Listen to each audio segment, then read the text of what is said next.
everybody. Welcome to Geekoholics Anonymous, Episode 6. My name is Rico, and I am here with my co-host, Dayne Cody. We talk about games, movies, TV, and whatever the hell we feel like. So, pretty much. Let's start off the show like we normally do with what you've been playing. Dayne, what are you up to? Well, this weekend I sort of dove into a bit of Grand Theft Auto 5. I'm a little late to the party. I'm playing it actually on PS4 instead of PC. That's what I was going to say. Yeah, no, I know. Everybody kind of jumped on the PC bandwagon there recently, and I really considered buying it because I think mouse and keyboard controls in it would be awesome, especially playing it on PS4, which is what I'm playing it on. I contemplated buying it on PC, but then that would have been the third time I've bought that game. Yeah. So, I mean, my brother bought it for me for Christmas on PS4, and so I'm kind of, now that everybody else is sort of playing it again, I was like, you know what, I should really give this another shot, and I'd played, like, sort of the prologue to the game. Yeah, a little intro mission. Yeah, like the little intro, and then I kind of left it with, like, Franklin, and when he's, like, hanging out at his mom's or whatever. So I started playing it some more and finally got into when you meet the second character and go save his son and do all that stuff. So that was cool. I won't lie. I think I would say so far, at least for me personally, that this is probably the best Grand Theft Auto game. Yeah, it's really good. I like it a lot. It's one of my favorites for sure. One thing that I'm really liking so far, at least, is that it doesn't seem like the cops are just sitting around every single corner waiting for me to just like accidentally ding another car. Like that was the worst of the old ones. You're just trying to get from point A to B and you rear end someone. Then it's like, woo, and then all of a sudden, God damn it. Exactly, right? And then you're like, fuck. And then, 15 minutes later, when you finally lost all the cops and shit, you're like, okay, now where do I need to go again? And it was getting from A to B, I think was supposed to be fun, but it felt really tedious in the other games. Where it like takes you like half an hour to an hour to, lose the cops or you die. And then it's just like, fuck, I'm done. I don't care. Yeah, exactly. You lose all motivation to do the mission, or you just get stuck in the loop of like trying to see how many cops you can kill and how high you can get your star rating and how long you can go. And then it's like you make no progress in the game. Yeah, exactly. So I'm really appreciating in this one where, yes, I drove on the sidewalk. I'm running red lights. You can even hit like a person or two and it, you might not, you can get away without the cops calling if you get away quick enough. Yeah. So that's been really good. I'm really enjoying that. And for me being the type of gamer that I am, I've always felt like the movement and the controls in the Grand Theft Auto games have been a little bit janky. Especially like the shooting stuff. Like they just, it's never felt good. I don't know. Like it always just felt kind of, it's very wrong. Loose. Yeah. So there's always like those big shooting areas, and I actually kind of hated all of them, which is a huge part of the game. So in this one, I'm finding like being able to go into first person view when the shooting stuff happens is perfect. Again, I am missing a mouse and keyboard, which is, there's still that part of me that kind of is thinking like, damn it, maybe I just pick it up on PC and play it with a mouse and keyboard. So you've been playing it like first person exclusively? Nope. I'm playing most of the time when I'm driving and I'm doing non-shooting things. I'm rolling in third person. It's pretty cool. So driving around third person, wandering around, talking to people, doing like that kind of stuff. But it's just when like, people start shooting at me and I have to do that. Then I switch into first person mode and, do that part of the mission in that. And I'm finding it way more my style. I'm appreciating that so much more.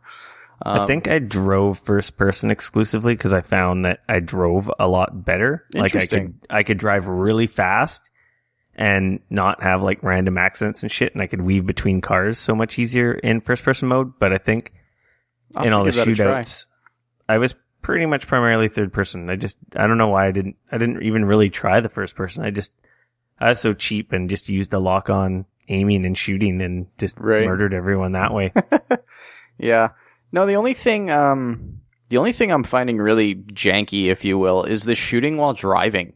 Especially with a PS4 controller, your like hands are like a grab it's on the controller, like it's bizarre. And I can't help but think like, obviously if I was playing that in a mouse and keyboard, I feel like that would be a lot easier because you could just drive with the keyboard and, use mouse look to lean out and shoot the dude. You know who fixed that? What's that? It was Ubisoft in Far Cry 4. They had it perfect. The driving and shooting. Really? Yeah. The car drove on its own when you were shooting. Oh, so it would stick to to the road, right? Kind of like to your waypoint if you had a waypoint set. Oh, okay. So you could shoot drivers and cars next to you, and it really helped with that exact problem. That would make so much more sense. You're trying to drive and you're trying to shoot. It is really hard because there literally isn't. It's not that there isn't enough buttons. There's no easy, comfortable way to do it. Yeah, like normally, I use my 2 index fingers on the top 2 buttons. I don't use my index and my middle finger up there normally when I play. It's really wonky when you're doing that. Yeah, but you kind of have to do it that way in Grand Theft Auto 4 or 5, sorry. So that's kind of the one sort of thing so far that I'm a little bit like, that sucks. But that being said, this is also the first Grand Theft Auto game that's kind of kept me coming back a bit.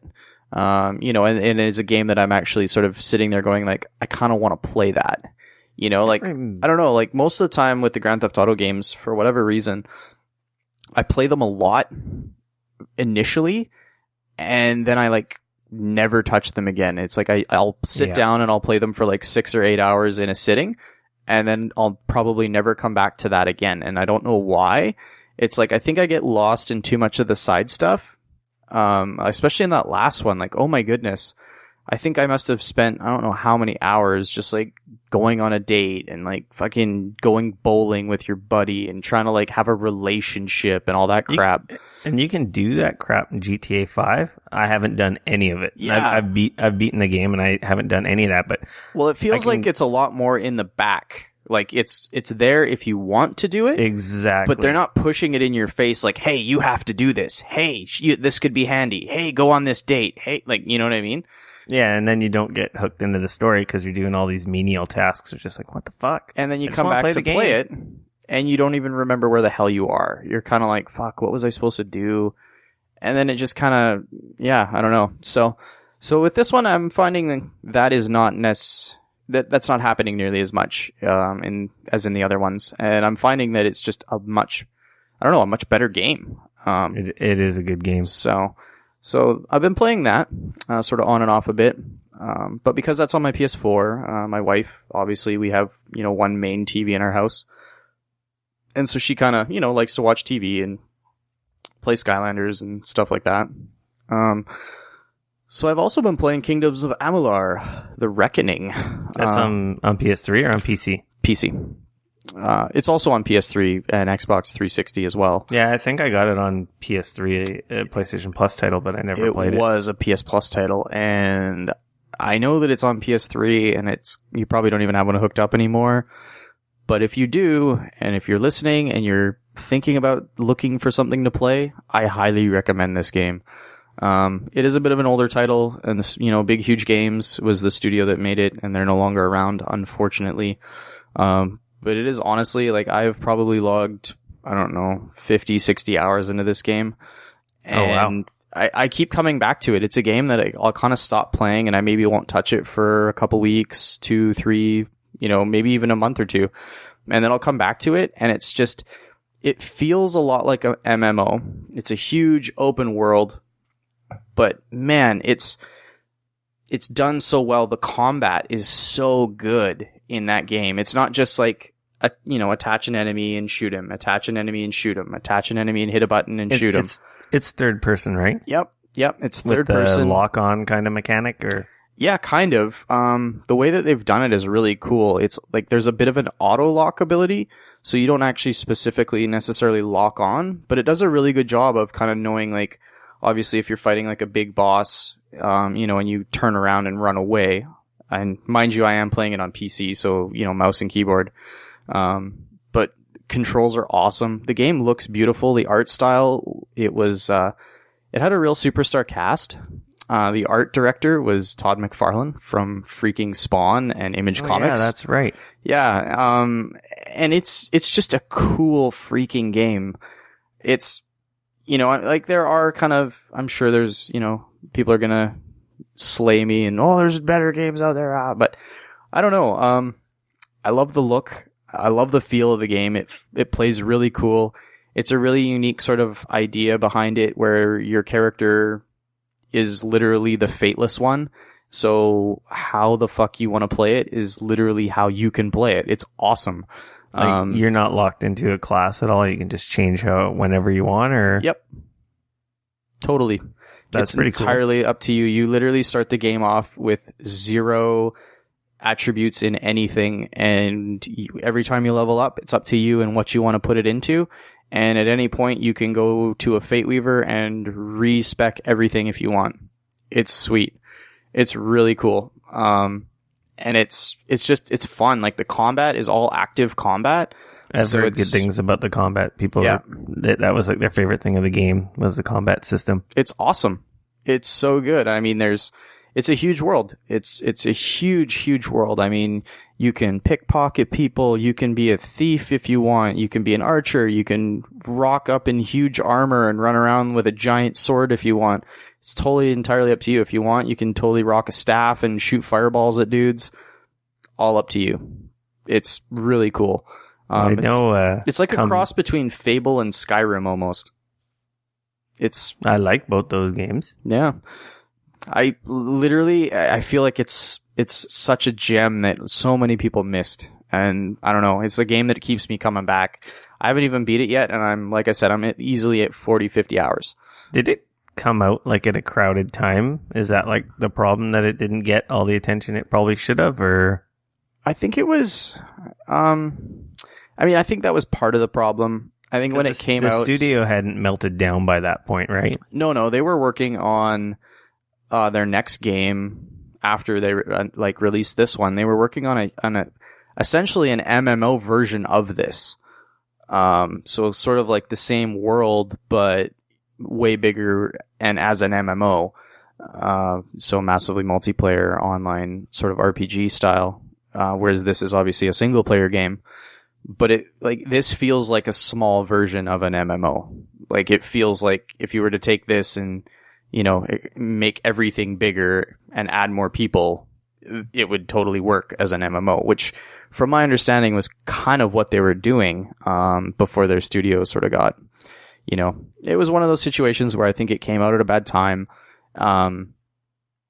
It was one of those games where some people loved it, and a lot of people were kind of meh about it. They were like, well, the combat's great, the story's kind of and I don't know. So far, I'm really enjoying the story.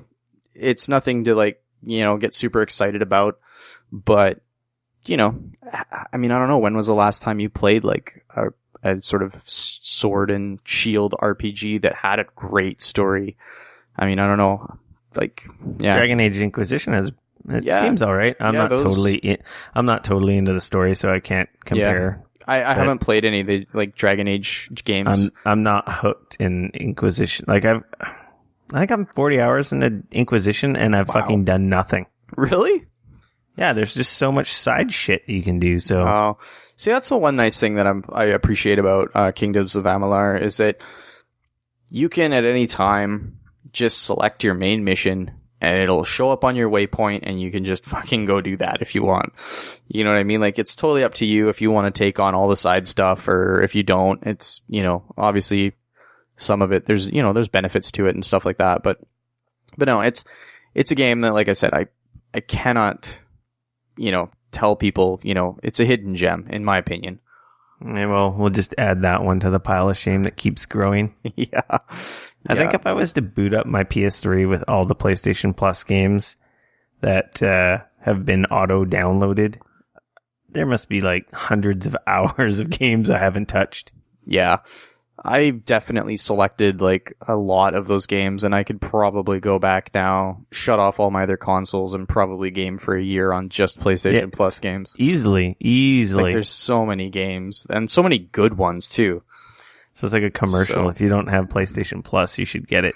If you own a PlayStation and you don't have PlayStation Plus, you're fucking stupid. Pretty much. So. Yeah, I didn't get to play as much games as I wanted to. I don't know what was... I think it was a combination of training, family obligations, training at work. I guess I should complete my sentence there. just training. I'm just training. Yeah, marathons and shit. Getting buff. Yeah. So I didn't play too much of anything. Okay. I think I'm at the end of State of Decay. Right. I think after like one more good session, that'll be done. Okay. Good game. Still a good game. I'm still really liking it. I'm going to beat it. Man, it'd be with co-op and 60 frames a second. That game would be a 10. Oh. It's a solid 8. Okay. You know, like I think I said that last week. Yeah, you were a good game. Pretty impressed with it, all things considered. Obviously, it's on PC, so there's your 1080p 60 version of it. Yeah, exactly. But it would be a lot funner with co-op and just tightening up the combat and stuff, because it definitely does feel a little bit janky, like the melee and shooting, but whatever. Still a good game. I'm liking it regardless of its flaws. Oh, that's fair. That's fair. And then I downloaded the Mario Kart DLC pack too. Nice. Is it worth a download? If you own Mario Kart 8, absolutely. Yeah. What's in this one? Nintendo doesn't do a lot of things right. But That's when they do something right, they fucking nail it. They fucking nail it. Yeah. And just the value, like 8 courses, 3 characters, something like 4 new cars. Right. So they actually put some value into their $10 or $15 pack.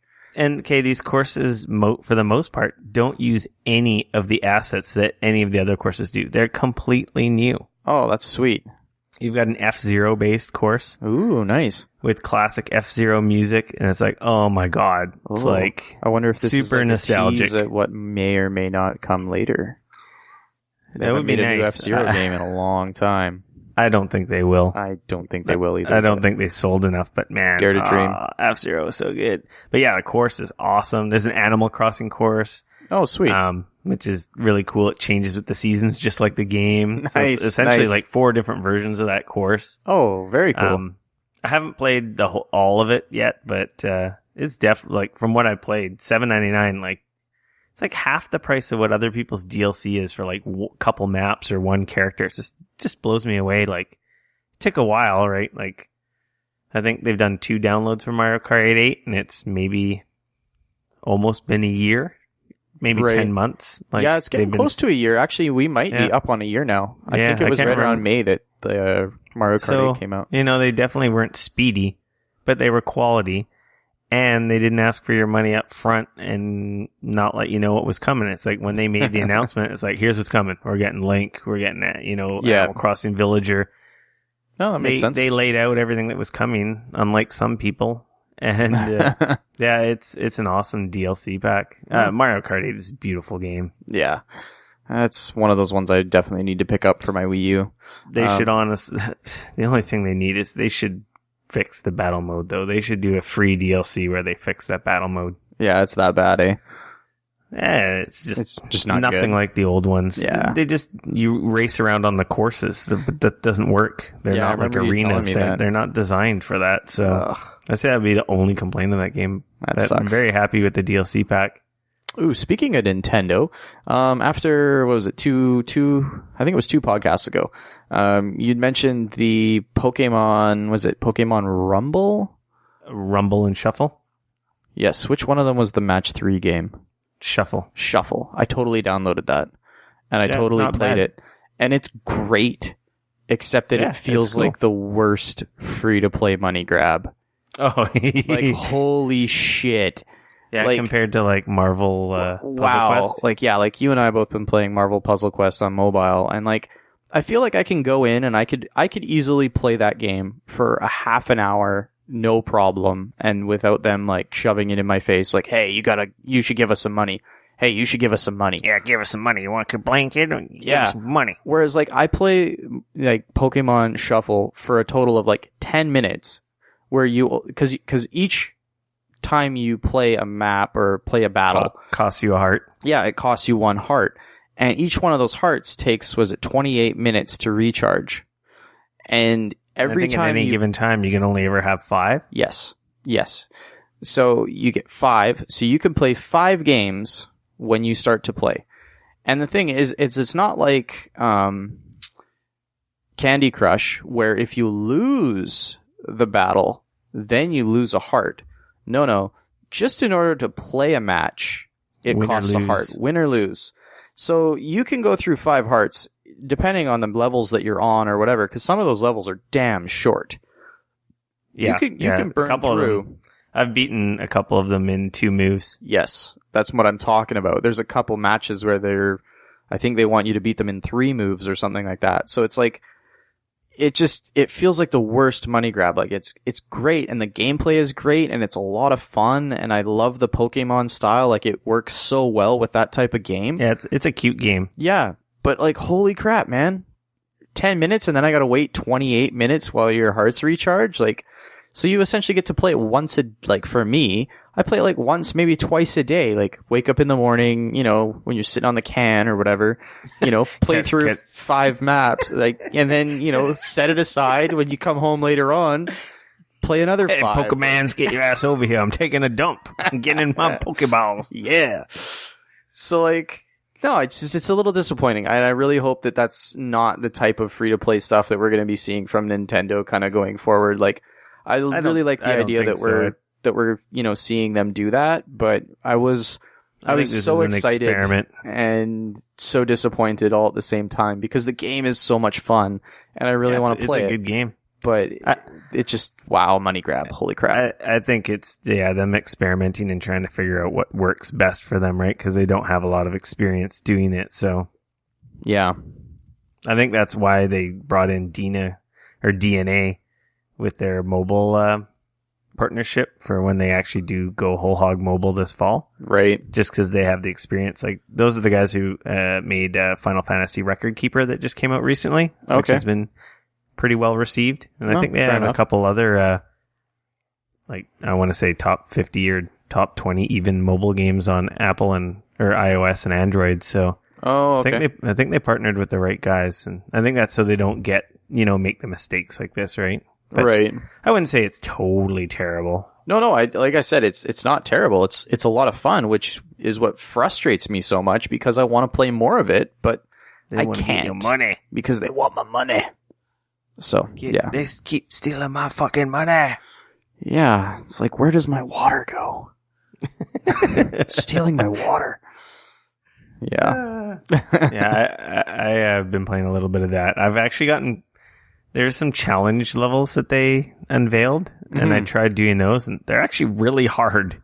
Yeah, I was noticing, like, you hit a certain point and it unlocks, like, some of that stuff, and I took a look at some of those, and I was like, wow, those are not easy. They're not at all. Oh, you've got 20 moves to beat whatever the fuck stupid Pokemon X. I don't know, I can't remember his bloody name. Some hardcore dude.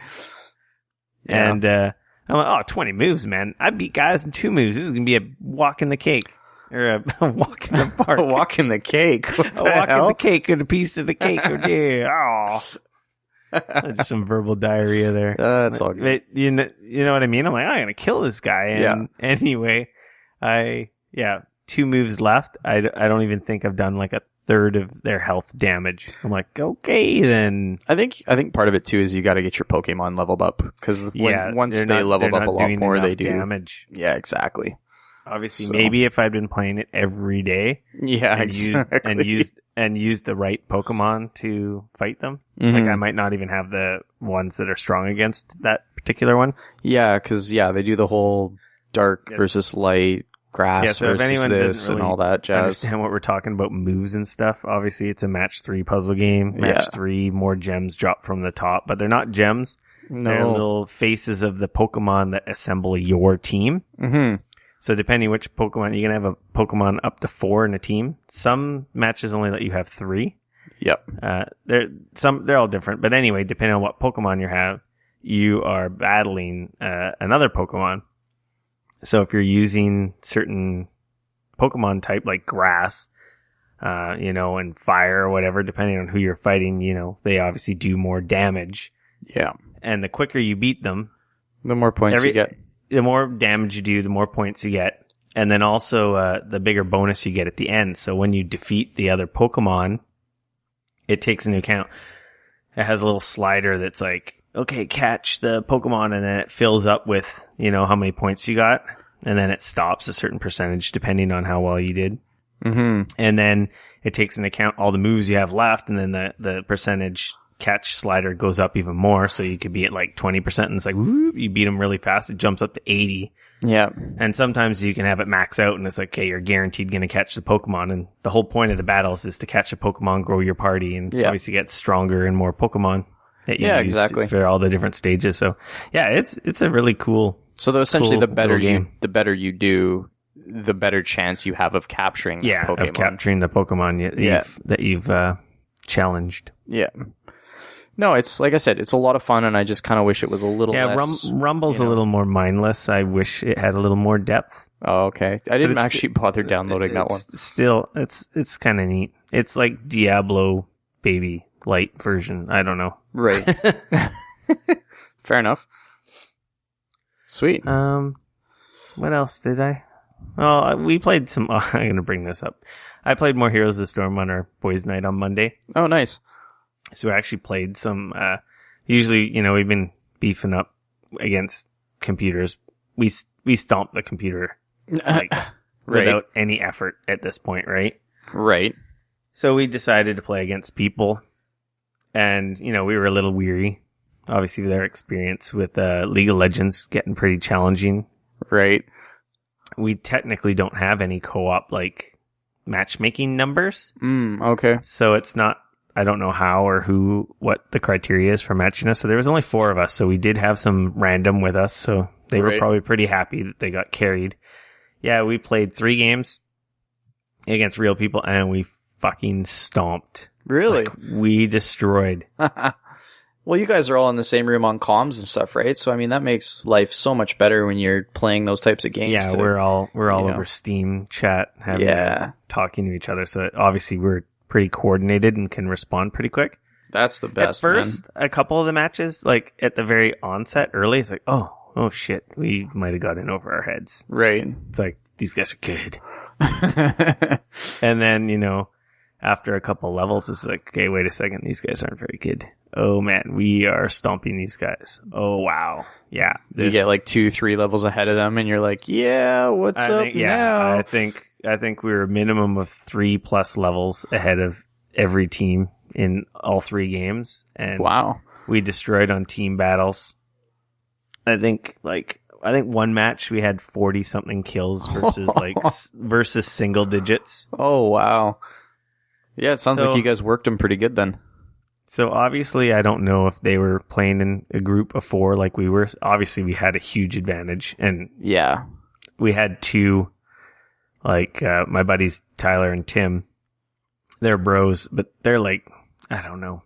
They're like gaming pros. Like, if they were a little younger, like, if they'd be playing professional league or something. if they weren't in careers, these guys could easily be like Twitch streamers. I don't know about Twitch streamers, but like programmers for sure. Right. Because they're awesome. Like, you play with them in any game, like, and they're hardcore PC, be it Diablo or League of Legends. They're always playing the best guy, the best strats. They're just so good at like knowing the meta of games and stuff like that. They're those people that just somehow manage to like pick up a game and sort of know how to like kick ass at it. They just can see through all the systems in the game and optimize, and they play so well. Yeah, so, I have a couple friends like that. It pisses me off. It doesn't hurt. I don't know. I think I'm too ADD for that. Is my problem. For me, it's crazy because like I'll play a game for 6 months or something, and I'll put in tons of hours, 100 hours. Like me with Smite or something. Yeah. And I got my buddy Randy. He could probably come in and play Smite for like a week. And he'd probably like destroy me. And, he just... Yeah, that's like these guys. So, yeah. It didn't hurt. We had a very strong team. So I don't know if they matched us against another group of 4 plus a random. Because I know that's how League does it, right? League knows you're in a group and puts you against a group because they know their system can detect when you're in a group. You obviously have, like, if we were playing against 5 randoms that couldn't talk to each other, well, yeah, they're going to get creamed. Yeah. Oh, totally, man. Well, yeah. But I mean, they can't coordinate. How are they going to coordinate? Through text chat? Yeah, I was just going to say that's one thing that Heroes of the Storm definitely needs is it needs some voice of some sort. if you're going to play that kind of game, you have to be able to talk. Any of the other ones have it. Oh yeah. Dota 2 and I think League both have in-game voice chat. So does Smite doesn't. Okay, but we've never used the in-game voice chat in League, that's for sure. Yeah. So, I mean, it's I feel like is just Steam chat, isn't it? Yeah, but I mean, it's built into the game. So then you can talk if you had a random on your team. Yes, I've been yelled at over Steam in Dota 2 for sucking you don't know. Exactly, and from people I did know. Actually, a couple of new guys at my work, they all play Dota 2, so that tells me that they're pretty hardcore gamers. Yeah, Dota 2, man, it's wow. Like, I don't know. I've dropped, I don't know, 20 or so hours into Dota 2 trying to get into it, and it's too technical for me. Dota 2 is like it's a game that there's no room for error. It's you got to know when to release your powers, when not to. Like if you're out of position, I mean, it's incredibly technical. Yeah, that's the beauty of Heroes, and you can make mistakes, and they won't cost you your life or like they won't swing the game. That's not Dota 2. Like Dota 2 is so bad for that, like because your mana like recharges so much slower. Like it's even League is much more, not nearly as punishing as Dota 2 for mistakes. It's more forgiving. Yeah, way more forgiving. Yeah, so I can see having slow mana regen in any of those games. Like would be, you blow your load and then you're just like, I'm a sitting duck. That's Dota 2. Come kill me. That's Dota 2. So, like in Dota 2, if you like use any of your abilities on minions or creeps, whatever the hell you want to call it, your teammates will fucking yell at you like you have not believed. Well, that's the thing. You can use like your abilities quite freely, I find, in Heroes, and actually some of the characters I've been playing lately, like their whole thing is like controlling the minions. And helping your team tower dive and stuff, which is pretty totally cool. I'm sure there's characters like that in the other games, but you don't get punished if you use an ability on a minion. And I mean, like Smite's the same way, right? Like obviously if you're, blowing your load all on minions, like, that's just dumb, but you can totally, use it on the creeps and stuff. Whereas like Dota 2, man, like you don't do that. Yeah. So it was fun beating up 3 different groups of people. Sweet. It was, I wouldn't say it was exhilarating like the first time I won in League, because that was like a real nail biter. Right. But I like winning, and I like winning easily. It makes me happy. Well, fair enough. It feels better than losing. Losing sucks. Yeah, losing sucks. For me, losing sucks when it's like brutal. Like when it's just like, your team sucks ass and it's like totally a landslide and you guys get steamrolled. I don't mind losing so much when it's a tight game and it's sort of anybody could win, and then it comes down right to the end and they manage to pull the win. I don't mind losing so much in those cases. Yeah. But man, when I'm halfway through a game of like Smite or League or Heroes even, and you're down 3-4 levels to the other guys and they've destroyed all of your towers and you've only taken out their first wave, you're just like, this is dumb. We should just surrender and call this a game. Like, this is stupid. You can surrender in League. I don't know if you can surrender in Heroes, but the matches are not that long that it's issue. But you can't surrender in Dota 2, can you? I'm not sure. You can surrender in Smite, and it's super frustrating when you know what's happening in the game and you're like, okay, we should just fucking give up and move on and throw it in. Yeah. We're just wasting everyone's time at this point. And then when you throw it in and nobody else will, and you're just like, are you fucking serious? Why are you wasting my time like this? We have no chance in hell to come back. Brutal. But they will literally make you wait it till the very fucking end. And of course, if you leave early, then you get dinged for that game. You get punished. Yeah, exactly. So it's not worth it, but it's, oh man, it's so frustrating. Yeah, so that's about it. I got very little gaming in. I got some quality gaming in, but not as much as I would have liked. It's sort of like our weeks were reversed. Yeah, last exactly. week to this week. So I think with that said, let's move into news and stuff section. There's been quite a bit of news. Actually, we can pick and choose. There's been a decent amount. Yeah, I mean, a lot of this news is kind of like this week is kind of funny because I think this whole lead up to E3, we're sort of seeing like not a lot of solid news, just kind of like, you know, hey, check out this video for this game that's coming, and hey, there's another little teaser video, or like, you know what I mean? Like, none of it's really big, like, hey, this just dropped and we're going to tell you a whole bunch of information about it, because obviously everybody's saving those for, you know, E3 in a month or two or whatever it is. Oh man, it's coming up quick. It's like a month and a half from now. Jeez. Yeah, it makes me sad that I'm not going to go. I'm trying not to think about it. That's the only thing I can do. I ignore it like it's not happening. Yep, and then I'll rush home every single day and try and watch all of the press conferences and keep up on everything. With all the trips we've done and my vacation, I think I've mentioned this before, I can't, even if I wanted to go, I don't have the time to go. Yeah, we talked about this last week. Like you said, it falls during the week. I'd have to pull in like a work favor, because I'd need like 4 days off during a work week. Yep. And it's during like the high peak time of the year, which I could get off, but yeah, it's just the expense. It's too expensive. Like if I had at least one other person, you know, like when I went, I think I've been to E3, I want to say between 6 and 8 times. I've lost track. Right. Starting in the 2000s. Mm-hmm.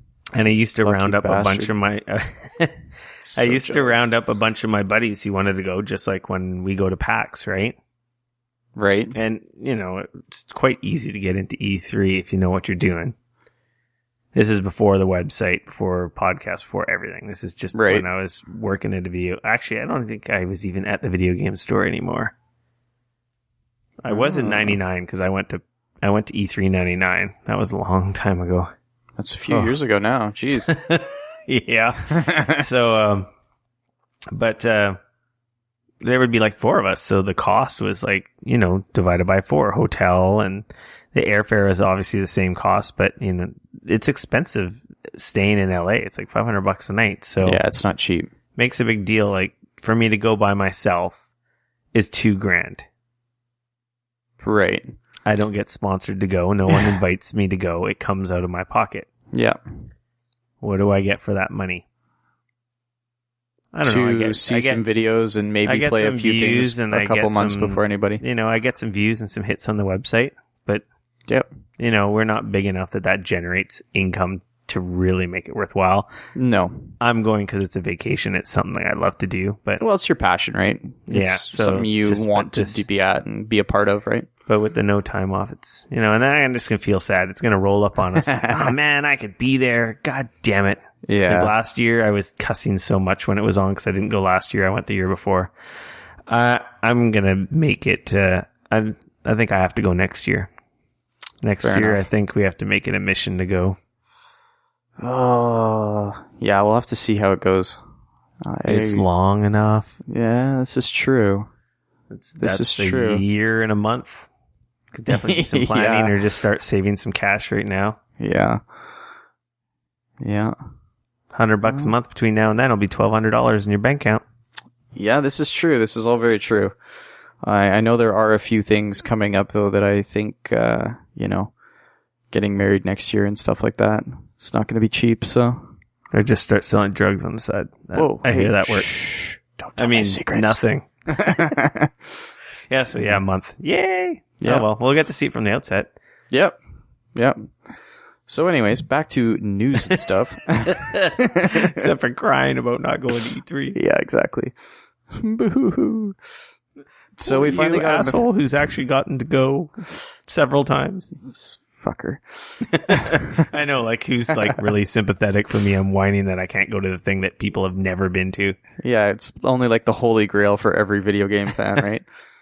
PAX is better though still. Yeah, that's what I hear. So. E3 is awesome, but PAX is funner. More fun. Funner. I made that word just now. So, actually, this next bit of news is pretty awesome. That Mad Max trailer. Yes, they finally showed this week. They did a Mad Max gameplay trailer, where they actually showed off, what it's going to be like to actually play the game, not just a cool cinematic trailer. And I was honestly very kind of skeptical if this Mad game Max was going to make on my radar. No, I was thinking like, how on earth are you going to make Mad Max into a cool game? And from the trailer and the gameplay that they've been showing off, I am suddenly a lot more interested in playing it. It looks wicked. rad. Yeah. It's like a third person action. I mean, I don't really know if I'd call it an RPG, but it's like they've taken some of their Just Cause stuff and put it into the Mad Max world. Well, that's who's making this game, right? The same guys? Yeah, it's the same developers that did the Just Cause games. And yeah, it looks wicked. There's the upgrades. You can like create your own vehicle and add stuff to it and build, and you get bases, and like, it looks wicked. It looks really, really cool. Combat looks cool. Graphics are nice. It looks like it's nice. So yeah, all it looks rad. I know that word's stupid, but I think it looks awesome. Yeah, no, if you haven't checked it out, go check it out. It wasn't on my radar. I had no excitement for it. I'm like, oh, fucking Mad Max movie tie-in. It's going to be a piece of shit. Yeah. Just like totally like brushed it off like nothing. And then, you got your car, you customize, you build on it. It gets better and better. The combat looks like heavily Batman combo style influenced. It looks pretty sweet. So I'm going to pick it up now, whereas before I didn't even care for it. Yeah, no, I'm really excited to see a little bit more, like some of the gameplay videos and stuff that are going to come out of this when I actually, because obviously this is a gameplay trailer where they're sort of showing you the cream of the crop of a few of the systems and stuff. But, from what I've seen, it's looking like it's going to be worth a play. Obviously that'll definitely be playable at E3, and I'm pretty sure it'll be playable at PAX. So that would be my guess. Because it comes out in the fall, right? Is what they said? September or something? Yes. So that was, I guess, sort of talking about Just Cause. We can just tie this into another news story. Just Cause 3 was also officially had a trailer reveal this week as well. Yes, which looks awesome. I actually need to watch it again because it looks sweet. I love the Just Cause games. I was telling Rick a bit before the show here that I might have spent more hours and might have enjoyed my time in those games, Just Cause 1 and Just Cause 2, than I even have in Grand Theft Auto. I know, bold statement. Well, now you have the new one, so that might change. Yeah, but I mean, Just Cause 3. No, there's just something so wicked about being able to just grapple hook your way onto things and like hijack airplanes out of the sky, like it's freaking awesome. Like you can gank someone out of a plane, right? Yeah. Oh yeah, helicopter plane.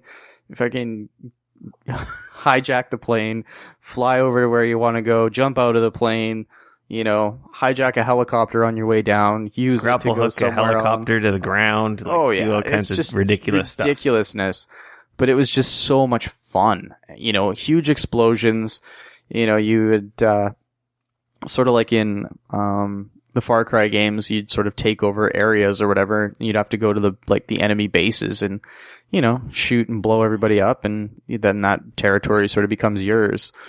But I mean, that was so much fun, man. You could cruise in with a Jeep full of like explosives and blow up the front gates and go in that way, or you could try to sneak around and, sneak up on everybody and knife them in the throat if you wanted, or you could fly in, with your jumpsuit from a freaking airplane, or you could bring in a helicopter and just, blow the snot out of it that way. I mean, it was just so many endless ways of however the hell you wanted to play it. It was so awesome. It's actually one of those open world games with like no limits. Like if you can imagine it, you can do it using the tools in the game. Pretty much. Yep. And I mean, and the whole island is your playground. It's like a tropical island, and it's just like, the fuck do you want to do? Okay, well, let's go do that. Like, it's awesome. I haven't played the Just Cause games, but I think they're the best game on the planet because the main character's name is Rico, if I'm correct. Yeah, that is his name.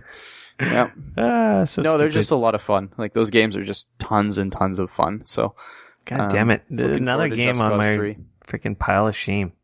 Yeah. I think I own Just Cause 2 on like at least 2 systems.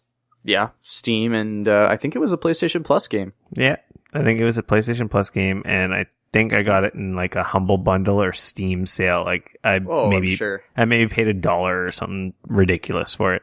Yeah, it wouldn't surprise me. I think I picked it up for like $5 or $10 or something on a Steam sale a while back. So yeah, I'm sure it's in your collection somewhere. On the Choo Choo trailer train. Yeah. COD Black Ops 3 was also had a proper reveal. Yeah, trailer. And you know what? I'm actually pretty excited for this as well. It looks really awesome. Yes. Oh. It looks like they mashed Titanfall and Advanced Warfare and a 4-player co-op campaign. That sounds awesome. It feels very Deus Exy to me. And the soldiers are very all kind of augmented and shit. Yeah. I think that trailer looked cool. That's the music probably helped too. It was pretty awesome tunes.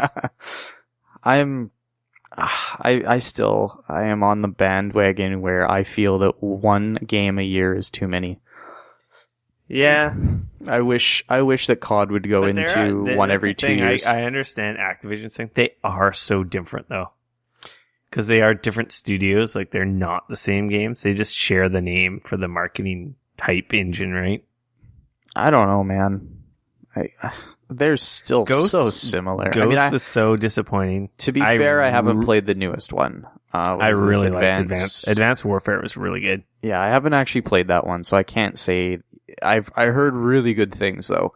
I heard that this was the best Call of Duty game since Call of Duty 4. Troy Baker was in Advanced Warfare. He's awesome. What?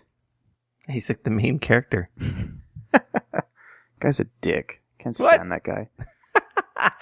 I'm just messing. I was just gonna say Troy's cool. We've met him. He's cool. That's it. I really liked Advanced Warfare, so it just kind of looked like Advanced Warfare, and Titanfall had a baby. I do like Titanfall a lot. Yeah, because they had the wall running and some of the movement. I don't know. Because I don't think they can go back. I don't think you can go back to just soldiers running on the ground anymore. Yeah, no, I think you're right. I think the movement stuff is really liking that. Used to the speed and traversal in these games now, where you can kind of double jump and climb on stuff and run on walls. So, yeah, I mean, I think that this is probably something that we'll probably see for a bit here. It'll be the new gaming fad where everything has to be, traversal will be a big deal. And then we're going to go back to Civil War. Call of Duty Civil War. They can't even go, they can't go to World War II because that was too milked. So they'll just go back even Korean farther. War. They'll do the Korean War. I don't know. That's what people are saying. Oh, I think they need to go back. That would be so weird now to go back to World War II. Yeah, I mean, and to be honest, it wouldn't surprise me if somebody does. Well, at this point, it seems inevitable. But the problem with going back now is you can't have any of the real crazy gameplay mechanics. No. It's the old school guns. Unless they really do, I don't know. You can try and do some really compelling story, but yeah, I don't know. It would, a lot of those World War II games were. They were really good, but what else could they do? Yeah, I don't know. Maybe just for a change of environment, it'll do all right, but I don't know. I think these are kind of going down slowly but steadily because, yeah, like you were saying, people might be getting sick of them. Well, it's not even so much that they're sick of them. It's just I feel like, this Advanced Warfare, they released it, last November? And this new one they've already announced and they're already talking about. So it's like, I don't know, it's like a year. I need a couple years to kind of get in between games. But then again, really excited. I don't think that I'm necessarily their market. And I think the people that are their market are playing a lot more games than I am. And not even necessarily a lot more games. They're playing a lot more Call of Duty than I am. And they're playing it out. And then they want something new. Yeah. Which kind of surprises me, though, because, same. Yeah, they want something new, but they want it to be the same. Like, I don't know. Yeah. This is the first Call of Duty Advanced Warfare, I think, that I've actually skipped so far. which is funny because I've heard that it's probably the best one since, like I said earlier, Call of Duty 4 Modern Warfare. So I'm sure that I'll probably pick it up on the Steam summer sale or something like that. I wonder what number of Call of Duty they're at if you were to actually number them all, like 1, 2, whatever. That's an you mean like, question. Well, there was Call of Duty 1 through 3, and then there was Call of Duty World at War, then there was Call of Duty Advanced, Call of Duty 4, Modern Warfare, then there was Modern Warfare 2, then there was Black Ops, then there was Modern Warfare 3, yeah, and then there was Black Ops 2, yeah, and then there was Advanced Warfare. I don't have enough fingers. There's a few. There's, yeah. More than 10. There's more than 10. Yeah, exactly. And Call that's not of Duty including 23. And that's not including the mobile and stuff like that either, right? Because there was I think there was at least a PSP or there was a Vita game. Oh yeah, there was too. That apparently wasn't very good. Call of Duty 24. Dayne and Rico blow shit up. Yeah. So yeah, there's been a few. I like that they keep like calling it like, oh, this is Black Ops 3. It's like, really, this is Call of Duty 18. Yeah, but, it's kind of, I guess, some of those number conventions do scare some people off. But at this point, you could drop Call of Duty and just call it Black Ops 3. You could. I feel like at this point you probably maybe on could the be first, just fine. The first iteration has Call of Duty on it, so that's like, hey, genius mainstream people out there. This is a Call of Duty game. Check it out. Yeah. But then they know when Black Ops 2 comes out, this is still Call of Duty. Yeah, I don't know. I mean, at this point, I think they've more or less pushed everything else out of that market, and they're really the only ones standing anymore.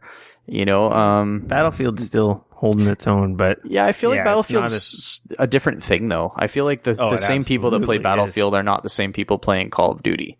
No, I think it's like you're your Battlefield camp or your Call of Duty camp. Yeah, and if you don't like either of them, you play Arma and think that all the other guys are fucking idiots. Yeah, and soon to be what's the new Rainbow Six game? Siege. Rainbow Six Siege is coming out, which actually, if they don't screw it up, I'm actually really excited about. I'm excited to try it.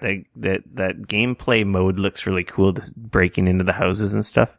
Yeah. If you guys haven't seen this, I think Rainbow Six Siege last E3 last year, they had a really big reveal trailer. And I want to say it's like a 10 or 15 minute like gameplay session of like the criminals versus the cops. Well, it's not even the cops. It's like the Rainbow Six team Rainbow versus Six, the tactical SWAT team versus like just random guys who had some hostages in the house. Yeah, it was pretty wicked. You can like blow the door, like blow the walls up, and breach you can blow walls, the floor. And terrorists or criminals can like reinforce stuff, and they can set traps and stuff too to kind of help defend their post. I mean, I won't lie. In all of my PC gaming first-person shooter playing life, I think that's probably one of my most favorite times and favorite games that I've ever played was Rainbow Six 3 Raven Shield.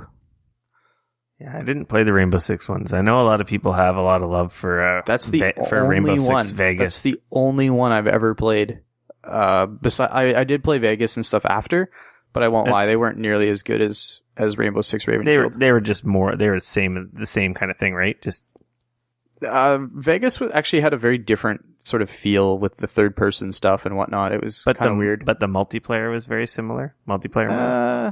It wasn't nearly as tactical and as good as the Raven Shield stuff was. Like I played hundreds of hours of Raven Shield. PC Master Race with my Raven Shield. No, Raven Shield actually came out on the original Xbox as well. But no, I don't know. It was, I had a ton of fun with it. There was so much variety in the levels, and it was just awesome. I don't think I ever played the Rainbow Six games because none of my friends were playing them. Yeah, I mean that's when I'd been playing games for quite a while before that came out, but man, that game I remember like working with my roommate at the time. We worked at the same place, and like we'd go to work and like we'd be like talking strategy and stuff on our like headsets at work and stuff, like, you know, talking about like, okay, well, I think for this map we could try this, and like, oh man, it was deep. It was awesome. And play for hours. Yeah, it was great, man. I had, I think, more LAN parties playing Raven Shield than I've like playing anything else. So I don't know if they could somehow figure out a way to sort of reignite that with Siege. I'm on. I am so on board with that. It looks pretty sweet. Yeah. From so what they've shown. We'll see. I mean, it's going into alpha soon, so they show very fancy trailers sometimes, and stuff doesn't look like what it did before. So we'll see what happens. But, yeah, you know, if they aren't lying, because they never lie, they always tell us the truth and show us these games proper. Of course, totally. Then it's going to be awesome. Yeah, so we'll see. I'll keep an eye on it. Obviously, we'll find out this fall. I'm hoping to get into the beta, actually, so we'll see. If I get in that, then I saw some alpha streams were out there, but I never checked them out. Yeah, I didn't get a chance to either. But people were saying it actually was an alpha. Like, it had major issues and stuff. And you know what? Props on them for actually doing an alpha and not like a stupid beta to try and get pre-order numbers, right? Oh, I agree. That's a super frustrating thing that seems to be happening these days. It's in the shape where they're going to take criticism and comments from the people playing it and go, oh yeah, we didn't think of that, you know? Yeah. That is busted, or we need to fix this. And they're early enough doing this that they can fix it. Yeah. Which is coming out next month, where it's like, okay, actually this is a demo of the final game. And exactly. So, yeah, no. So we'll see how that goes. Cool. So, I don't know what you want to talk about next. You want to talk about Silent Hill? What? Or the meltdown. Silent Hill's got very silent. This is a bigger story than just Silent Hill. This is like Konami is like having like a major nuclear meltdown implosion. You think so? I think so. I mean, to me, I'm looking at this and I'm going, for those of you sort of tuning in or not really knowing, like, Konami and Hideo Kojima, the designer, developer, writer, creator of the Metal Gear Solid games, they broke up. They've all but said they've broke up. Konami hasn't come out and said, oh yeah, we got rid of him, and he hasn't come out and said, oh yeah, I'm no longer working there, but... Probably because he can't say. Probably. But that's essentially what's going on. So there's that. They just got delisted from the New York Stock Exchange. That I did look into that a little bit more, and that actually makes sense. 99% of all of their stock that was being traded happens in Tokyo and in London, and it costs them almost $6 million a year to stay listed on the New York Stock Exchange. Where they're doing nothing? Exactly. So from that I think that just happened to be kind of at a weird time. I don't think that actually had anything to do with anything besides the fact that they looked at it and went, holy shit, wait a second. We really don't need to be listed there, because if people in North America still want to buy and sell our stock, they can still do that anyways. So we really could save $5 million a year and delist ourselves from the New York Stock Exchange, because we don't even fucking sell any stock there anyways. True. So I think that had to do with that more than anything. But then they announced Silent Hills last E3 in a big, thing with... Was it E3? Yeah, with Guillermo del Toro. They came out and they announced PT like the day before E3, remember? The playable trailer. Yeah, and then it came out and everybody lost their shit. Which some people have regarded as the best horror game to ever come out. Even though it was a playable trailer. The best scary hallway ever. Yeah. And Guillermo del Toro and Hideo Kojima were supposed to be working on that together. Speaking of PT, just before you go into this, I stopped playing that game because I was like, fuck this, I'm out. Because I was playing it downstairs in my games room with the lights out. In the hall. And obviously, I don't know if anyone knows, I'm lucky enough to have a nice big projector. 120 inches with a 7.1 surround sound.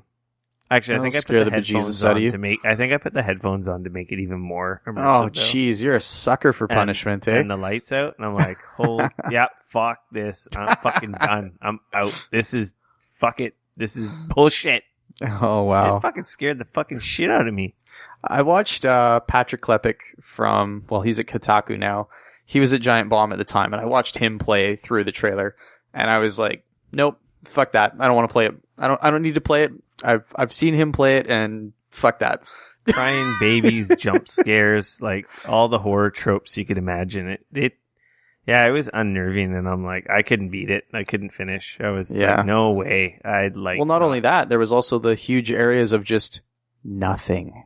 Well, that's it. They built up there was just so much tension. You were walking down this hallway that repeated over and over, but every time you went through it, something changed. It was a little bit different or was going on.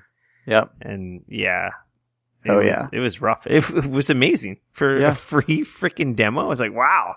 Speaking of which, it's actually off the PlayStation. By the time let me talk about a game you can't play anymore. Yeah, it'll be removed from the PlayStation Store, unfortunately. Did it have Kojima's name on it? Like, what's the reasoning behind that? I guess just because they canceled the game, they're like, screw it, we're just gonna remove it.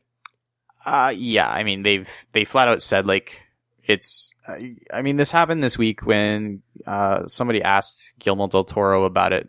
I can't remember if it was on Twitter or what it was. He was at a film festival. Okay, yeah. And I want to say in San Francisco or LA somewhere. And he was just like, it's not going to happen. When asked about it. And then Konami sort of came out and, later on and they were like, yeah, Silent Hills got canceled, but we're still going to be looking into making a Silent Hill game. And then Norman Reedus was on Twitter, who was like kind of the main star that they modeled into the game. Yeah, they showed him at the end. If you beat the PT trailer, if you beat the PT playable trailer game, you got demo like a little thingy. Yeah, you got like a little scene at the end, and he was in that scene because he was supposed to be like the main character in that game, the protagonist, and he said on Twitter, like, he's no longer involved. Like, it's done. So, yeah. So then Konami came out and said, like, we canceled it. Is this Konami just tightening their belt strings? And, like, just going, okay, you know what? Silent Hills is great for the fans. It's a nice gesture. But you know what? Fucking Kojima and Del Toro, we don't have the freaking money that these guys think that we can to throw in this, which is going to have minimal returns because it's a horror game, right? I think it actually, honestly, has more to do with Kojima leaving. Yeah. I have a sneaky suspicion that, maybe Guillermo and, what was his name? Sorry. The guy they had as the main protagonist. Norman Reedus? Yeah. I have a sneaky suspicion that they were sort of got on board to work with Hideo Kojima. And I think that when he was, when he either got pulled off or whatever's going on there, and he was no longer going to be involved, I think that they both threw their hands up in the air and were like, well, why would we, it would be sort of like, getting involved in a movie because Steven Spielberg's at the helm and then Steven Spielberg walks away or gets canned or they pull him off. Like, if you're big enough and you can be like, well, I don't want to do this anymore if they're not involved. So that's exactly what you do. And I think with those people off the project, I think, Konami kind of looked at the whole thing and went like, well, we lost the people that were essentially the whole game. I mean, we might as well cut our losses and move on at this point. Yeah. So I really wonder. Yeah, I don't know. I mean, Konami has nothing anymore. They have soccer and Metal Gear. It's weird. I don't know how well Pro Evolution has done. It's obviously FIFA is king of the football scene. Yeah, I mean, I think they still do well, especially in areas where, football is huge. And by football, I mean soccer for any of our American listeners. But you see that? I mean, they still have properties. They still have properties, but they're just not doing anything with them. They still have Castlevania. They still have lots of properties. I think Castlevania bombed. I have a feeling they can't afford to. They can't take the risk, and I think they're just cashing in, making money off their pachinko casino machines they have in Japan. Oh, that's not just casino machines in Japan, dude. And I was in a casino on the whatever weekend. Else, like you'd be surprised. Oh, their casino games are here too. Oh yeah, you'd be surprised how many like slot machines over here have Konami names on them. Notice when I go to Vegas next month. Yeah, you'd be surprised. Yeah, because I think that stuff is generating like 90% of their income, or some stupid number. Maybe they're just like, you know what, screw it. These like Hollywood egoed producers and whatever issues may potentially be going on, they could just be, you know what, it's not worth it. You gotta spend $100 million to make 20. It's not worth it. It's not worth the risk. Like, I have no idea, but they might be pulling out. Yeah, I mean, they still have great properties. You know, I feel, you know, with PES and obviously Metal Gear, and you know, they do have a surprising amount of properties that they can utilize. You know, because they bought Hudson Soft as well, right? So they have the Bomberman license and stuff. Yeah, I mean, like, you think about it, Castlevania, Dance Dance Revolution is them, Contra, obviously Metal Gear, Guitar Freaks, you know. They also did a bunch of games. I think, you know, they made a whole bunch of games on like licensed properties at one point. I don't know how many of them they still have. Obviously Batman, the Teenage Mutant Ninja Turtles and stuff they no longer have, but, you know, I mean, Zone of the Enders, I don't know, with Kojima gone, I don't know if he retains a lot of that or not, but I don't think he retains anything. Yeah, I don't know enough about their relationship to be able to say. I don't think anyone shacked up with a publisher that isn't independent owns any IP. Yeah, you're probably right. So, but no, it's sad. Yeah. A lot of people were pretty disappointed with that news. They were really excited for Silent Hills, and especially the names that were involved in the cachet. They're like, oh man, you know what? This series we've loved for years. It's been pretty niche, successful, has a huge fan following. Like, people that love Silent Hill, like, are obsessed with Silent Hill. They were really excited. It's like, oh, you know what? Our game's always been like a tier 2, like, AA title, but you know what? Now we're going to get the AAA treatment. People are going to see why we love this franchise, you know? Yeah. No, I mean, sad. You got to think too. I mean, they have, I'm looking at their properties right now, and I mean, Pro Evo, Suikoden, Frogger, Gradius, Dance Dance Revolution, Contra, Castlevania.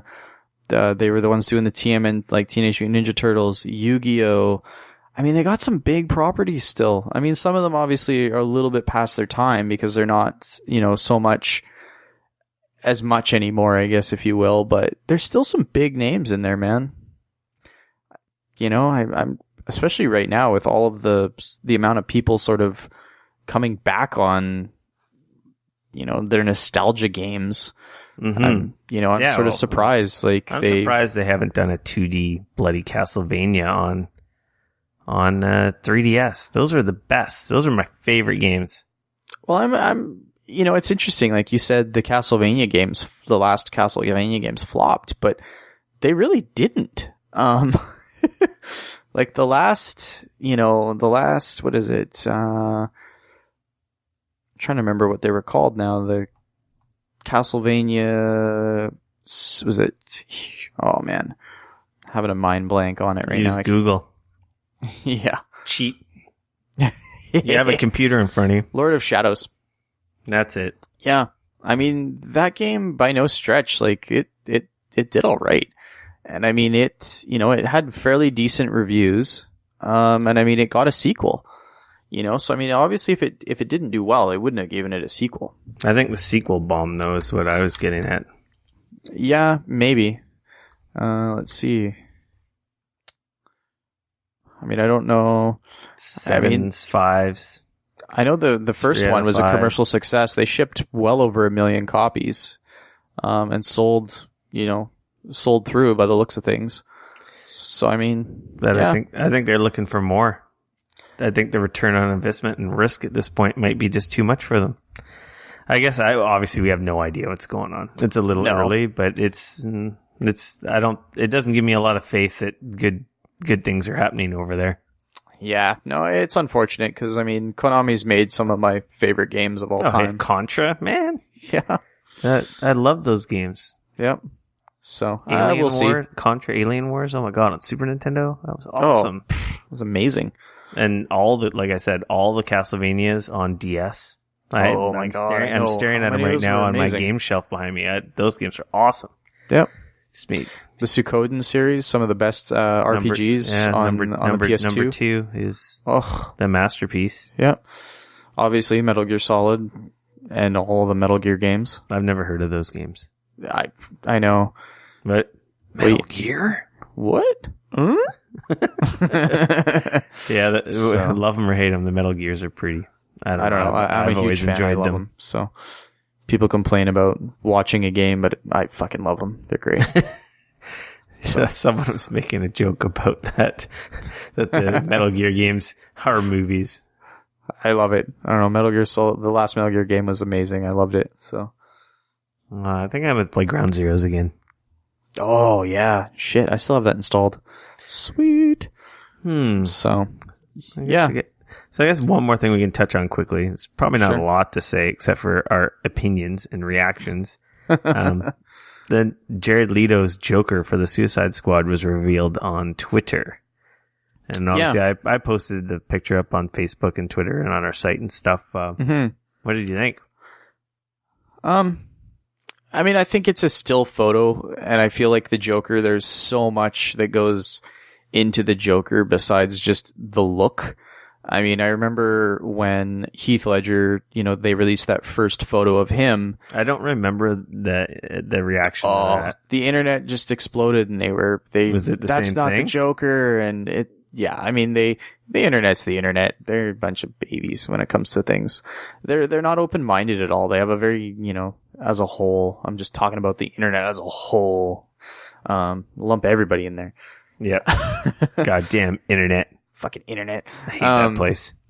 But no, seriously, they freaked out about it. And then, of course, the movie got released and everybody went, holy fuck, he was amazing in that. And, arguably been one of the best Jokers that's, ever been. So, I mean, I think that to see one, shot of him sort of, and it's in a very, sort of outlandish pose and stuff like that, which, I mean, I think is the Joker. I mean, he's outlandish and ridiculous and all of that. Absolutely. So, I look at that and I kind of go, well, I really want to see him in context. I really want to see a trailer or a snippet or something to get a much bigger feel for how that character is going to be. Problem. Yeah. So, it's an airbrushed, clean, shiny picture. Yep. And I mean, I don't think from everything that I've been hearing about the Suicide Squad film, I don't think that's what's going to be that movie's not going to be like that. It's not going to be clean. It's going to be dirty. Or is it someone else? I don't think Zack Snyder's on board for that one. It's in line with the whole the DC universe that they're setting up, right? Yes, it's in the new sort of DC universe that they're in the midst of building off of Man of Steel. Well, and Batman he's got versus Superman. Well, I don't want to say he's got gold fronts, but can't tell if they're diamond, but he's got metal teeth. Yeah, that or they just sort of, I have no idea. I mean, like I said, it's too early to tell. It could be, that's pretty gritty and grimy, gangsterish. Yep. He is like a perverse version of a gangster that's mental. Yeah, more or less. I mean, I think the only thing I didn't like, obviously I want to see a trailer before I can really say whether I love it or hate it. Mm-hmm. That being said, Jared Leto. Yeah. He's awesome. He's an amazing actor.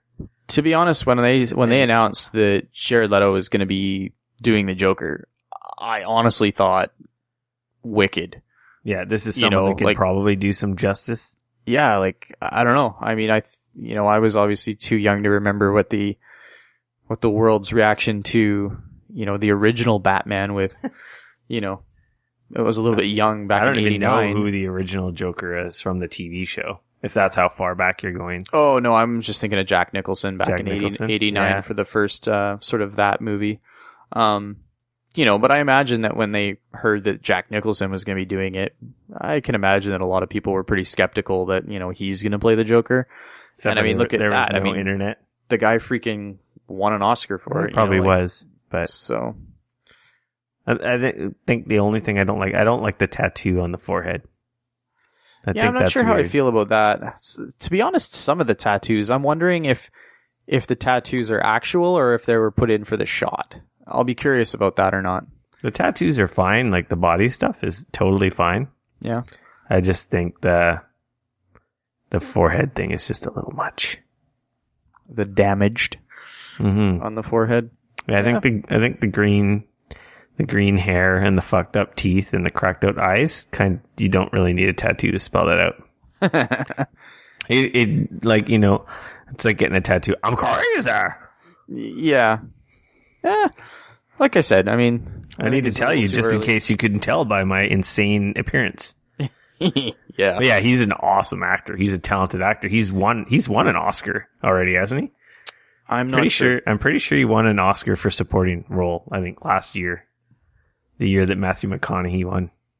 I could totally be wrong about that, but I could see him getting something for like Requiem from a Dream or something like that, but I think he got one for that Dallas Buyers Club.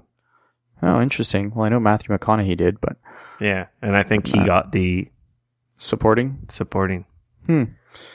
Totally could be wrong, and someone's yelling at their fucking podcast playing device, throwing their phone at the wall. Yeah. You didn't those guys. You fucking idiot. You don't know nothing. You guys are idiots. Probably. Fucking internet. I guess. Well, so do you want to talk about this? I mean, you did a good write up about this kind of earlier, but at least here in Canada, I don't know necessarily about the US because I don't live down there, but up here, game prices, at least for pre-ordering a few games, they're trying to gouge us an extra $10. Currently, like a new PlayStation 4 or Xbox One video game and PC's and computer, are selling for about they're going for about $69 Canadian right now. $10 above American. Yep. Our American neighbors, which is normal. Yeah, when our dollar is lower, that's always been the norm. Yep, pretty much. Except that now, is it EA? They've jumped up to $79 for a pre-order, and so did Activision for a pre-order of the new Black Ops 3. And what are they thinking? Like $79 and again. Not special editions, normal, regular. No, the special editions are $89. That's $100. So EA $79 is almost $100. Star Wars Battlefront, they're asking $79 pre-order for the normal edition, and that's on PC as well. And Call of Duty Black Ops 2, 3. Sorry, they're asking $80 as well. For pre-order, unless of course you're pre-ordering it off of Steam right now, and they're asking like $119 for the digital deluxe version, which includes a bunch of shit. We promise it's going to be fucking dope. Yeah, give us your money now, and then we'll tell you what it might be later. Yeah, but it's trust probably us, just going to be some fucking maps. It's going to be awesome. Just give us the monies. Your mind is going to be blown. Yeah, it'll be fucking maps and a zombie mode. That nobody fucking plays. A gun with really cool skin. Oh, yeah, gun skins. You can show it to all your friends on Facebook. Share that shit. Yeah, I don't know. There's no reasoning. Yeah. No announcement. They kind of just slipped it in there. I thought it was EB, because I know in the past EB used to be more expensive. Yeah. So at first I was like, okay, what? Like that. I'm like, EB's just screwing us again, because I remember years ago, EB was always more expensive. It was like usually $5 more expensive. And it was because you're going to get it on release day. They were the only guy that you could pretty much guarantee you could walk in the day it was supposed to come out that you would get it. Yeah. So you kind of bit the bullet and you're like, okay, I want the fucking game on day one, so I'll pay an extra $5, right? Mm-hmm. But then everyone else in distribution got better and the game industry grew. So that kind of advantage they had went away. Everyone gets it on day one and the prices kind of leveled out. And anyway, So at first I thought it was just the EB thing. Oh, well, okay, whatever. They're charging you $10, extra. And then I looked on Amazon, and then you checked Origin and Steam. And it just seems to be, well, it's these two games, and Phantom Pain Metal Gear Solid 5, Phantom Pain, they did a half step there at $74.99. Yeah, which was weird. I don't know, do these guys know the Canadian dollar is going to go in the toilet this fall? Should I be buying American dollars? Should invest now? The Canadian currency is going to shit the bed? They've got a fucking time machine or something? No announcement, no nothing. And no one has said a peep or mentioned it anywhere. I haven't seen a single website make mention of it, and it doesn't make sense because the Canadian dollar actually went up. Yeah, go figure, right? And even when the Canadian dollar was at its historic low, we were only ever $10 more than the U.S. current price. Mm-hmm. So that begs me to ask, is the U.S. price of these games going to go up to $69.99? They haven't changed yet. I checked the GameStop.com and Amazon.com. They haven't changed, but I wonder if as a whole, or maybe this is, I can't be a price error. I was in EB today, and they were labeled $79.99 in the store, so wow. People are physically seeing this. It's not like it's just buried on a website now. That it's out there. I mean, again, there's still when we were talking earlier, I kind of mentioned I think there's still a possibility that these are the pre-release prices and that they will go down to the normal prices closer to release. But I mean, why bother putting them that high off the bat?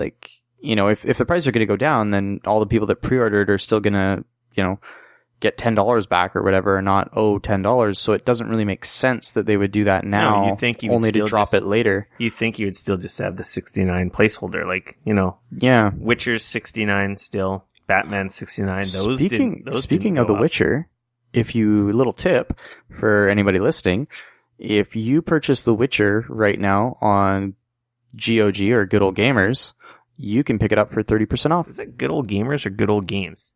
Good Old Games, Good Old Gamers. I don't know. It's GOG.com. Go over there. GOG.com. And yeah, The Witcher 3, brand new, not even out yet. 30% off. And no DMC. DMC free. DMC? You saying that right? Yeah, Digital Rights Management. DRM. That's it. Yeah, that's the one. I totally was saying DRM. Yeah, DRM. I didn't screw up, idiots. It's DRM free. CD Projekt Red's rad for that. So it's $5 then? 30% off. That's $5 now? Of course, now you're going to make me look it up, aren't you? No. I'm just being a fucking idiot. Because it's fun. Dick. Well, that's a good deal. But yeah, $79 is not a good fucking deal. It's currently right now $42.49. Wow. Okay. Sorry, $42.29.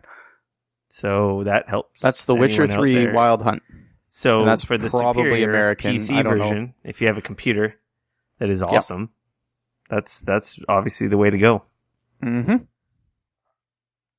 So, and that's, I want to say Good Old Games is is that their system? They're tightly associated with that crew, aren't they? I don't know. I feel like they are for some reason. I could be totally wrong. Who cares? Yeah. But yeah, $79.99 plus tax. So that's $80. $79.99. It's $80. $80 plus tax is almost $90. Yeah. If it isn't $90, what is it? Probably is actually if you tax? put 12% on that. At You're least very, very close. Where anyways. we live. Yeah. 12% $89.60. So essentially $90. $90. Yeah. $90 for a regular edition of a game that used to be maybe a little over a year ago. $59.99. Yep. That's like Super Nintendo, Street Fighter 2 cartridge prices. It's gross, man. It is gross. It's already expensive to be a gamer. I understand these are astronomically high cost, expensive games to make. But you know what? That's actually, I think my analogy is going to go out the window, but that's like freaking the movie theater saying, oh, you know what? Avengers cost us $300 million, so the ticket's $30. Well, if you're going to see it in IMAX, in 3D, and in D-Box, it's probably going to be close to that. For some people, it probably is that expensive, but it's only like $17 where I'm at for the super version. But still, yeah, that kind of blows that analogy away. But it's like, no, that's not a justification. So I don't understand why. Yeah, I don't know. I really don't know. I'm pretty if EA does it and Activision does it, all the other fuckers are going to do it too. Oh, guaranteed. Because, like you said, they're fuckers. They're in the business of making games, but they make games to make money. The people making the games make the games for fun and for enjoyment and for art, and they love it. But the people selling the games are not the same people. No. I really hope that isn't the new regular price, because goddamn, gaming's expensive to begin with. Very. I just thought it was weird. I threw a little story out there, and it just seems like it's kind of floated under everyone's radar. So I guess everyone's cool with it. I think everyone's rich. They must just be cool with it. Well, if we could get more people to vote with their dollars instead of just like fucking running out there and fucking pre-ordering everything that looks like it might or may not be. I can't remember the last game I actually pre-ordered. It's been a long time. Pre-ordering's for idiots. I mean, nowadays with digital and stuff like that, like, what are they going to do? Is Steam going to fucking run out of, codes? No. Man, they're going to run out of codes. Sorry, you can't buy The Witcher 3. We ran out of bits. We don't have any, exactly. We don't have any more copies of The Witcher 3 to sell you. Our hard drive, we ran out of hard drive bits. Like it's stupid. So, I mean, why are you pre-ordering these, Man, I get the cool skin and the poster and the day one edition, man. I know, it's all bullshit. All that free DLC they give you with these pre-orders are fucking garbage. Yeah, I hate that shit. And it's true. I think we're all guilty of at least buying one game because there was some fucking bullshit pre-order crap that we got sucked into for free. Because you only got it when you pre-ordered. I can't think of any, like even with Mortal Kombat X, I didn't pre-order it. I still got Goro because I bought it right away. Usually that shit that they advertise for pre-order is just in the launch batch of games. So if you pick up the game day one or within a few days, you don't have to pre-order it. You can go to the place that has the best sale. So instead of locking in because of the fear of loss of some bullshit downloadable content, if you just wait, you end up getting the best deal, the sale. Magically, you got a gift certificate maybe by the time it came out, and you're not locked into buying it at the store you pre-ordered at. Of course, you can always cancel, but they get these people scared. Oh man, I'm not going to get the free thing with the thing for the pre-order. Yeah. It's frustrating. I used to be that guy. And I'm like, oh man, I got to pre-order here. And then, you know what? And then you just get fucked because the place you pre-ordered at, they got the blue car, and then the other guys they pre-ordered at, you got the car and the gun and the sexy girl with their version. And, you got to buy the game at 5 different retailers to get all the frickin' free garbage. It doesn't make any difference to the fucking game. For me, the last game I pre-ordered, I'm thinking back on this now, was actually Destiny. And the reason I pre-ordered it was because I wanted to get on the alpha and the beta, which, funny enough, I got into anyways. Yeah, without having to pre-order it? And the reason, because, contacts and media and press and all that good stuff. But then the stupid thing is that when I finally did go to buy it, on the night of, I was one of those suckers. I was like, oh, you know what? It's been a long time. I'll go to a midnight release and I'll pick up my game. I went to frickin' EB by my house where I pre-ordered my game, where they called me to tell me that it was in. So I showed up there, and because I'm not one of their platinum members that pays their $50 a year bullshit membership, I got to stand in the other lineup, and while they serviced all of those guys, so I stood in this lineup for over an hour, didn't move, our line didn't move at all. Finally, I was like, this is bullshit. So I went up there and I was like, what the fuck's going on? And the guy's like, oh, I'm sorry, sir. We're just, we're the people that are our members, they get first pick or whatever. And they still had like 25 people in that line. Jeez. And I was like, you know what? Fuck you. I'm out. I'm going to go home and I'll be downloaded it and I'll be playing it before all these suckers here even own it. I'm like, I'll be back tomorrow to get my money back for my pre-order. And I think Grand Theft Auto 5 was the last on PS3. Was the last midnight launch I went to at EB Games. Ugh. Don't get me wrong, I have a lot of bullshit. friends that work there, and I do like the convenience of pre-ordering some things, like stupid amiibos. Pieces of fucking garbage. But, their midnight launches, I can't go to those anymore. Oh, man, I will never go to another one. When Grand Theft Auto 5 came out, I was training for a new job.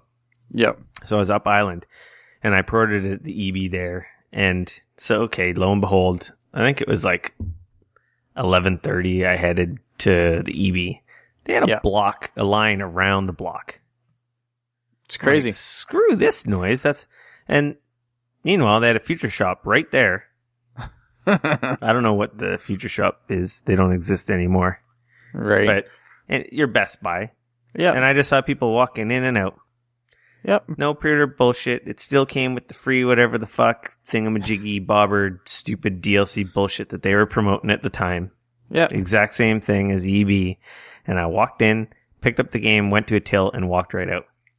5 minutes. Meanwhile, all these idiots are standing in the line for 2, 3, 4 hours for this exact same bullshit. Yep. Pre-order garbage. That was the thing that pissed me off. Like, I got there an hour early thinking like, okay, well, I'll be at the front of the line. I'll get there an hour early. It doesn't matter if you're the front of the line. It takes them fucking 5 hours to do the transaction. Well, the stupid thing is like, I got there an hour before they opened and there was already 50 people in front of me. And then on top of that, they serviced their stupid members line first. So I will not lie. I may have taken advantage of that during the PS4 launch and was at the very front of the line. Yeah. No, I will never do that again. I refused to. So literally, I went home, I downloaded it. I have stupid fast internet at home. It downloaded quickly. I think I made a sandwich and fucking sat on the couch and played the game, enjoyed it, swung in there the next day, got my money back. Yeah, I actually digitally bought Destiny because I liked it from the beta alpha, and yeah, it was installed and unlocked at 9 o'clock or 12 midnight and was ready to play. Yeah, and I didn't have to leave the house. At that moment, I was like, never again. I will never do that again. That was so dumb. I'll still go to midnight launches, but I'll just go to a big box store because you get, like I said, it's for the most part, that DLC stuff they give you, it's garbage. It's never anything worthwhile. You pick up a better gun or a better vehicle on the second level of the game and you don't even use that crap anymore. And no one cares. Like, no one gives a shit about your E-peen because you got the pre-order DLC. Like, who does that impress? Nobody. It just tells everyone you're a sucker that falls for their scams. Yep. You know, oh, you got the red one? Oh, man, you pre-ordered it from EB Games. Oh, dude, you're so awesome. Like, who does that? No one gives a fuck. No. You'll get the odd person that'll be like, oh, man, where'd you get that thing? And you'll be like, oh, I pre-ordered, and they'll be like, huh. Cool. Hey, and look at mine. It's faster. Yeah. I got it from the raid. Whatever. It took effort. Yeah. I didn't get this through sucker tax. Yeah. So, anyways. There's my game pre-ordering. Don't pre-order games. And fucking $79.99's bullshit. Yeah. You hear me? Pisses me off. Whoever's out there, because I hold so much sway and power in this world. $79.99 can just fuck off. Yeah. So sort of in other news, not necessarily gaming news, but they announced Fast 8 this week, which nobody was really surprised with, I don't think, after Fast 7 made fucking $1 billion. It made $1 billion in 2 weeks. Do you want to do another one? Nah, man. Fuck that. That's stupid. Yeah, exactly. I think they'd be stupid not to do another one. Personally, I'm a little disappointed because I thought that they left Fast 7 in a great spot, and I think they could have just left it as is, and it would have been a great end to that series. We live in this world that is ruled by capitalism. Yeah, exactly. And if you can make $1 billion in 2 weeks, well, let's just do that thing again and again and again until we don't make $1 billion in 2 weeks. Exactly. And then we wear it out. I wonder who... what the fuck is his name? Man, I've dropped a lot of F-bombs this episode. It's just Diesel. one of those days. Vin Diesel, he's a producer, right? So is he making a lot of the coin off those movies? Like, is the studio getting rich off this? I honestly couldn't tell you. Because I think he like co-produces or directs or writes or something stupid. Definitely didn't direct it, but... So you would get more money, right? Obviously with a producing credit. Again, I don't know how that... Man, why the fuck don't you know? I don't know. You should know. Well, I think every time it's different though, right? Oh, God. Depending on your involvement and how your contracts and everything. I mean, if he's got a lucrative contract, then yeah, he might be making money off the back end and he might be doing awesome. He might be laughing all the way to the bank. Well, I know he is because their movie made $1 billion. So, Nice. You know, but yeah. I guess we're kind of done news. We're kind of rambling into our whatever the hell we want to talk about section. Pretty much. What I see you got a note here on the outline of the show. Moto 360. What's going on there? Yeah, I picked up a Moto 360 last weekend. Oh, nice. Yeah. Did you My get wife a deal or and, something? Or Yeah, it was. They were on sale. I've been kind of looking at one for a while, and had a lot of change happen in my life recently. It was my birthday, and as well as last year I finished school and changed careers and got a new job and passed my 3 months, and so it was a little bit of a sort of a congratulations. You passed your probation period where they could just can you for looking funny. Exactly. Well, that's always a happy day. So it was a little bit of a celebration of sort of all of that. And, like I said, I've been eyeballing them for a while and they were on sale. So I was like, you know what? Yeah. And the wife was like, you know what? Just do it. We've been eyeballing it for a while. How much it was? I got it for $225. Oh, wow. That's a pretty good deal. Yeah. So I got the one with over 300, right? Yeah, they're normally 300 in Canada. And if you get the one with there's the one with the leather strap and then there's the one with the metal strap. And the metal strap ones are, I think, $50 more or something like that. So I got the one with the leather strap because I found out that the strap on the Pebble Steel, which is $29 and looks great, slides and fits right on this, no problem. So they're using like a standard watch band. Yep, it's like a 22 millimeter. I think it's 22 millimeter or 18 millimeter, one of the two. And so it slides right in, regular watch pins like you'd normally have on a watch. So for those out there who do not know what a Moto 360 is, it is Android Wear based smartwatch. Cool. Yeah, it's really nice. Like I'm not gonna lie, the build quality on this is phenomenal, man. Like my buddy Darren has one, and it looks nice. Yeah, I'm really impressed. Like it's a really, and I don't know, everybody bitches about battery life, but like I pulled this off the charger this morning when I got up at 7 a.m. and it's now, 9:30 at night and I'm at 45%. Yeah, so you just throw it on the charger when you go to bed, right? Yeah, exactly. Which is like really your phone, which is a ritual everyone's used to. Exactly, and it's got wireless charging, so it's not like it's a big deal. You literally drop it on the charger, and it, I thought you were gonna say just drop it on the floor. It fucking charges, uses the magnetic waves of the Earth. Yeah, Shit's exactly. like some fucking advanced technology. But it's great, and the thing is too, is that when it charges at night, it's very very dim, but it keeps like a clock on. So I mean, you can kind of use it like your bedside clock if you want. It's great. Oh, so it's got like auto brightness. Yeah, but it's like really dim for at night when it's charging. So it's sweet. So you get it shows the time, and then it shows obviously as well as how much it's charged. So I've contemplated picking up a 360, but I'm really liking it. I won't lie. Like nice. the multiple watch faces are great. Things. It's comfortable. It looks great. And I'm liking the notifications. I had like a Sony Smart Band before, so I was kind of getting used to like having the notifications. You haven't seen my smartwatch. I have a Gear.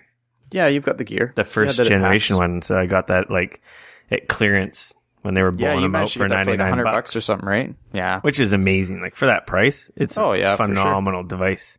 Yeah. So that's the one thing that I was on the fence about a Moto 360 is I like the speakerphone and being able to talk because you can talk while driving.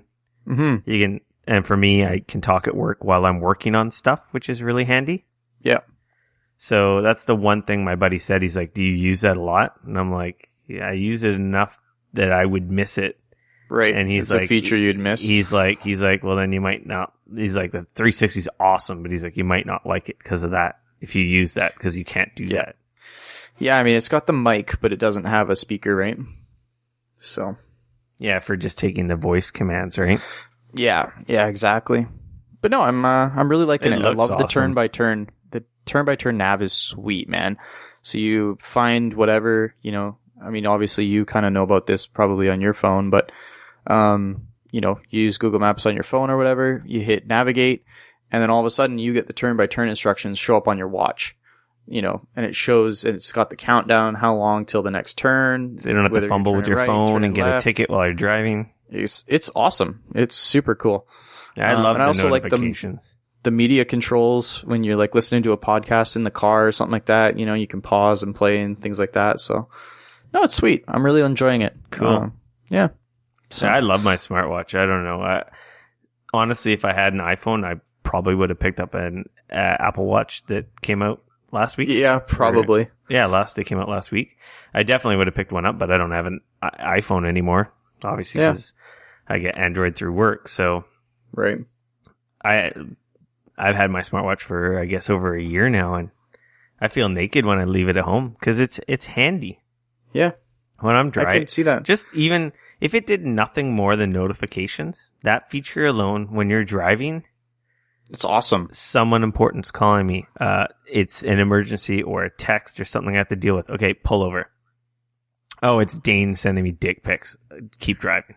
Hey, I would not. Okay, I probably would.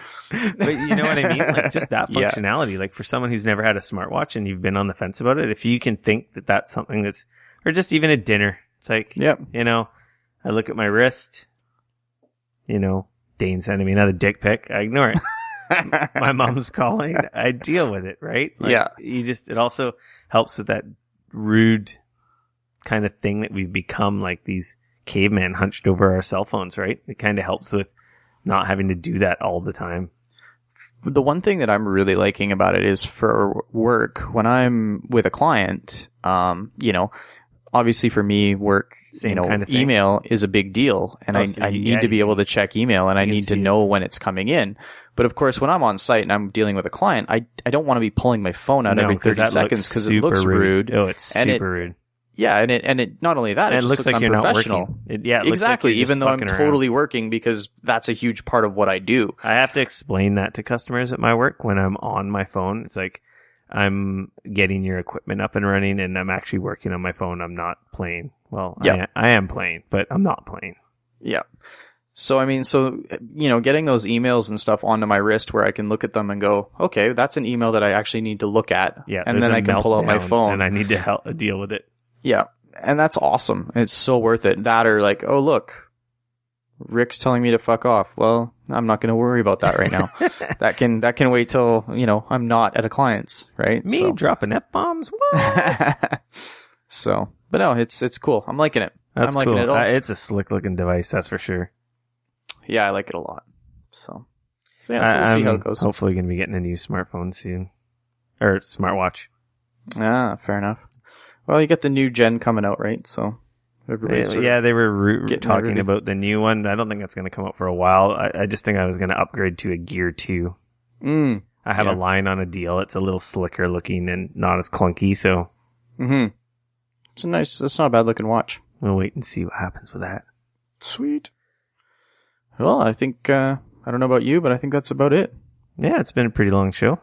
Yeah. An hour and 40 minutes. Our standard time that we don't even try for. Seems to be about that. Yeah. I, once again, was too busy to send out an email or message in a timely fashion to get questions, so.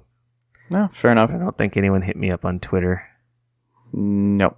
I don't think we had any questions from anybody this week. Just the usual barrage of messages of how awesome I am, but no questions. Oh, okay. So.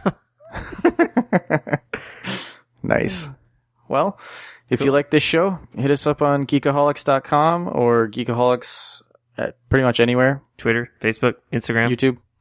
YouTube. Yep. Geekoholics, and in the Googles and the browsers. The browsers and the Googles. Yeah, or make us show up in your face. Let us know what you think about the game prices. Let us know what you think about anything. Let us know what you think about the show. Yeah, just exactly. Hit us up, man. And if you like the show, feel free to, tell us so or give us 5 stars on whatever it is that you listen to it on. iTunes. Share it with a friend. Like I said, put it on their device. That's even better. Yeah, ninja style. Yeah, sneak it on there so they don't know and they'll be like, what the fuck? Sneak attack. So you can hit me up on Twitter at RickF with no K, RICF. I'm at Dayne Cody, and that's at DAYNECODY on the Twitterverse. And with that, I think we're done. Later. Peace.